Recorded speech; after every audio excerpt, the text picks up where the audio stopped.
in a match that he would love to be in. A bone. Whoa, wait a minute, that's pretty inappropriate. We're seeing AJ Styles versus The Undertaker, and oh my god, Undertaker won the match! Not gonna lie, I'm pretty excited. I'm also excited about Bobby Lashley versus Aleister Black because people, I gotta say, the story has been absolutely unbelievable. Just a few pictures of the story, you know, just look back at the rivalry that Aleister Black and Bobby Lashley had. I'm super excited. I'm also excited about the tag team match, the Raw Tag Team Champions, the Street Profits versus Andrade and Angel Garza for the SmackDown Tag Team titles. So that's different. I'm also excited about the 4 count. 1, 2, 3.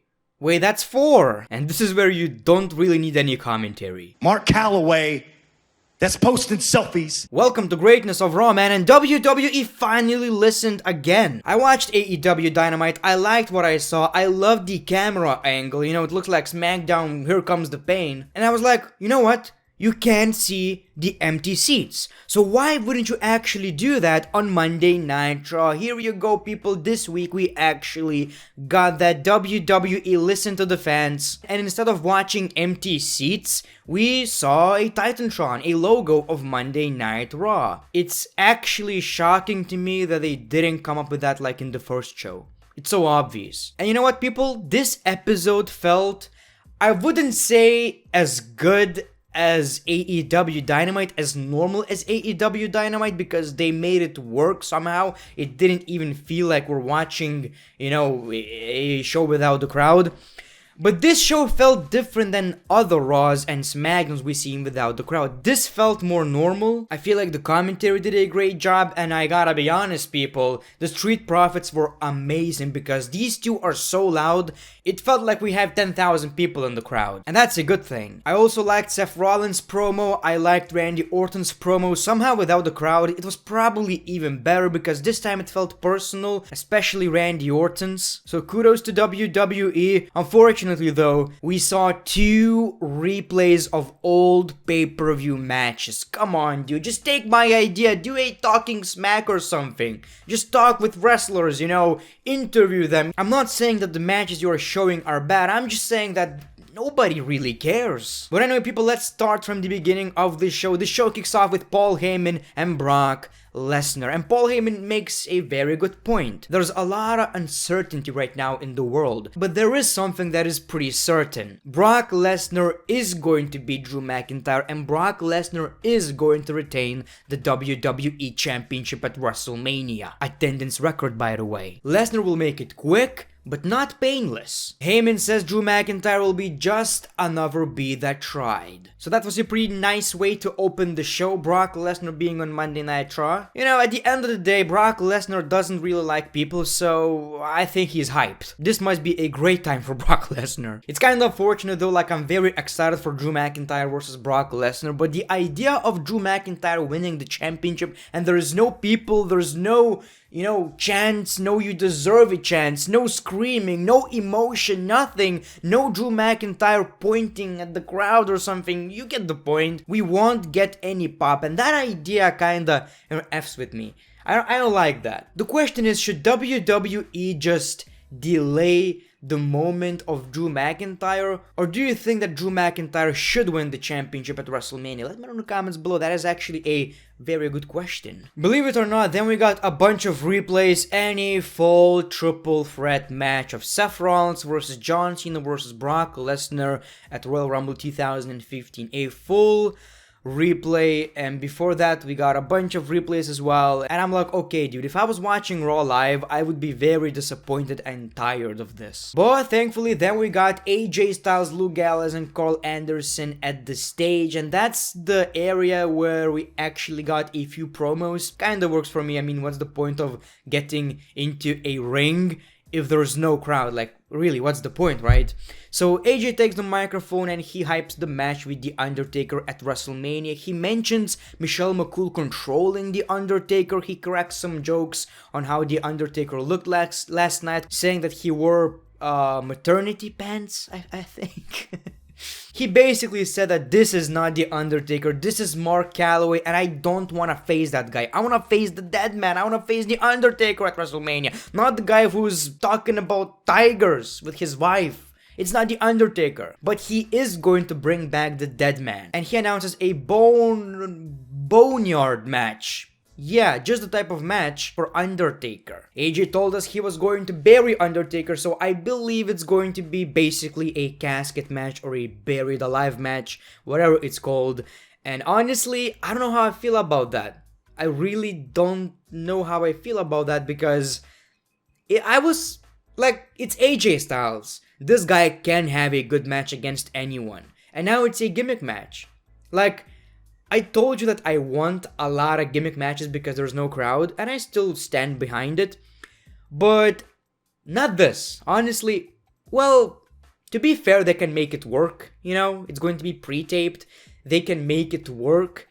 But hopefully we're still going to have a good match and it's not just going to be them fighting over a casket. You get the point. Then we got Angel Garza and Andrade versus Ricochet and Cedric Alexander. So WWE used my idea. I'm pretty sure they didn't hear me saying that, but you know, Ricochet and Cedric Alexander are not doing anything in the WWE. They've been buried after these United States Championship, title opportunities. And I made a point saying that these two should be in a tag team. I mean, they're not doing anything else, so why not? And WWE felt the same way. Finally, these two are in a tag team, and hopefully it's not temporary. Hopefully it's going to be an actual tag team because they have a lot of potential, man. They're both very talented, and as long as they're not doing anything, Raw tag team division needs more tag teams, in my opinion. And this match was, I was expecting a squash match. Honestly, I thought this is going to be a squash match since Andrade and Angel Garza are fighting for the championships at WrestleMania. But it was actually a very long match, and it was very good. It was the first match we saw, and it was a very, very, very good match. I liked it. And since the Street Profits were on commentary, they made a bunch of sounds. They reacted to every move, so it was almost as having a crowd. Not as good, but almost. Like, they were very hyped and loud, and I appreciate that. The ending was kind of ruined, though, because Andrade hits his, I don't know how it's called, basically the elbow move, which looks absolutely amazing. This one looked nasty. Like, maybe he hit him for real, I'm not quite sure. But he goes for the cover. 1, 2, 3. A referee is like, okay, he probably kicked out. He didn't kick out, and we got a 4 count. Was that supposed to happen? Was that unintentional? I'm not quite sure, man. Maybe it's the referee's fault. Maybe it's Cedric Alexander's fault. Maybe it's Andrade's fault for hitting him too real, I guess. I don't know, man. But the match was still good, whatever the case may be. I liked it. Pretty good. Then we got a brawl between the Street Profits, Andrade and Angel Garza. And then we got the Street Profits versus an NXT tag team, which I found weird. Don't really know what's the point of that. But we got the match, nothing really special in this one. I kinda lost interest if I'm being honest. We got a pretty cool frog splash, and that's how they won the match. So that was basically it. We saw R-Truth capturing the 24/7 championship from Riddick Moss. Honestly, I'm tired of this. Yeah, I like R-Truth, he's very good. But the 24/7 championship segments are just, it's the same crap every week. It's honestly, yeah, I'm done with this. It was once the most entertaining part of Raw. Right now, I'm just not feeling it anymore. Like, for weeks right now, for months, I'm not feeling it anymore. We got a Shayna Baszler interview. I don't know how was that shot, or maybe she's that tall. I'm not quite sure, but she looks humongous in this shot right here. Dude, wow. Anyway, she will destroy Becky Lynch. Yada, yada, yada. You get the point. We hear a loud chair shot. And I like that because it was so dark you didn't even see it. So that was very good, and hopefully something like this is going to be used at WrestleMania. Since we're not going to have a crowd, maybe they should take advantage of that, especially because it's going to be taped unfortunately. They can actually use different camera shots, different lighting effects, or whatever, man. Just use the opportunity, make the best out of a bad situation. So that was pretty cool. We got a chair shot and Becky stands tall, and I've heard rumors it's going to be the main event of WrestleMania. I really hope not. I'm not that interested, but it's pretty cool. Aleister Black versus Leon Ruff was a match of the night because of the moment. So basically, it's Aleister Black versus a random dude. The match starts, and Aleister Black sits down. The guy's like, what am I supposed to do? And referee says, I don't know, he's not my opponent. So he tries to attack Aleister Black. Aleister dodges. We finish her. You get the point. He wins the match. So, yeah. Whatever. Owens is here to answer the WrestleMania challenge from Seth Rollins. Seth Rollins interrupts, and he cuts a very good promo. Honestly, he says that the Performance Center would not be the Performance Center if it wasn't for Seth Rollins. None of this would even be possible. Seth Rollins is responsible for the Performance Center. Seth Rollins is responsible for the Women's Revolution. Seth Rollins is responsible for NXT.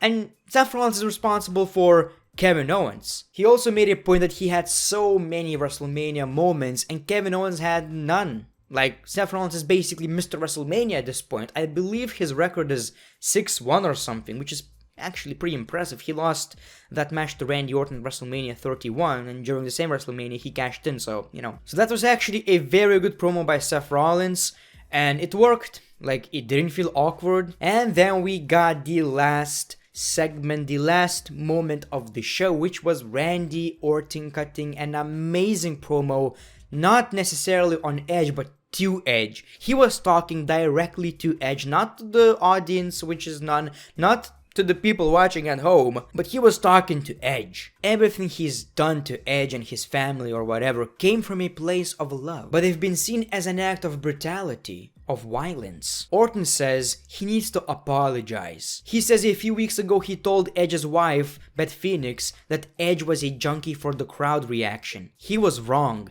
Edge is a junkie for his own ego. Orton brings up how Edge said last week that Orton didn't earn his opportunity. Orton admits he was handed a chance because of his last name, but that didn't guarantee a Hall of Fame worthy career, and I also appreciate the fact that they used Evolution footage, and basically Randy Orton said that if you had the same opportunities, you would take them. You're the ultimate opportunist. And Orton says he also has grit. He has more grit than Edge. It's all about who has more grit. Grit for Randy Orton is longevity, and he has that. And he is going to end Edge's career at WrestleMania for the sake of his family. He accepts the last man standing match, and Orton says Edge may be writing the story, but at WrestleMania, Orton will be the one to write the last chapter and end it. Wow, man, what a promo from Randy Orton. People are still saying Orton only cares about the money. He doesn't. Dude,